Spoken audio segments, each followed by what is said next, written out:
Sam and Lucy's new neighbor.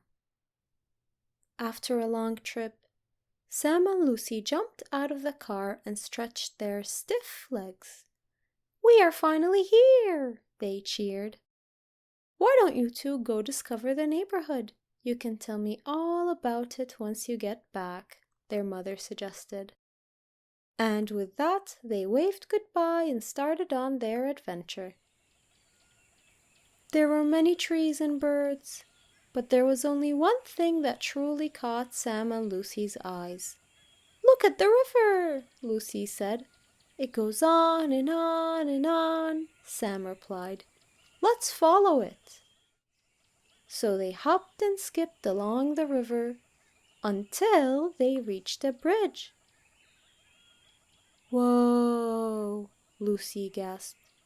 "Let's go to the other side." "Wait," Sam held her back. "Don't you know that trolls live under bridges? I don't know if we should cross." "Don't be silly, Sam," replied Lucy. But she did not get too far. They zoomed back to hide behind a tree. "Did you see that?" Lucy said. "It was a troll. How will we ever cross the bridge?" "Let's make a plan," said Sam. First, they spied on the troll. He was drinking some tea and having some soup. Then he laid down for a nap. "Now," whispered Sam. They slowly and quietly tiptoed over the bridge. "We did it!" Sam and Lucy shouted.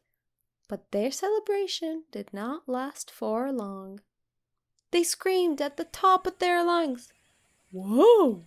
The troll seemed puzzled. "You two sing louder than the birds. I'm Edward Bugglefoot. You must be the new neighbors." Mr. Bugglefoot seemed a lot nicer than what Sam and Lucy had expected. Then suddenly, Mr. Bugglefoot jolted. "Quick, we have to hide. Someone is coming." Just as the person was crossing the bridge, something fell out of his hand. "Yet another piece of litter in my home," Mr. Bugglefoot cried. Sam and Lucy felt bad. But just that moment, Sam came up with another plan. They sprinted all the way back home and all the way back to the bridge. Then they set up a cardboard box on the bridge. "What are you doing?" Mr. Bugglefoot wondered. "You will see, Mr. Bugglefoot." They waited and waited until someone came. "It worked!" "You three are the best neighbors ever," Mr. Bugglefoot cheered. And that's it for today's story. We'll meet again next time.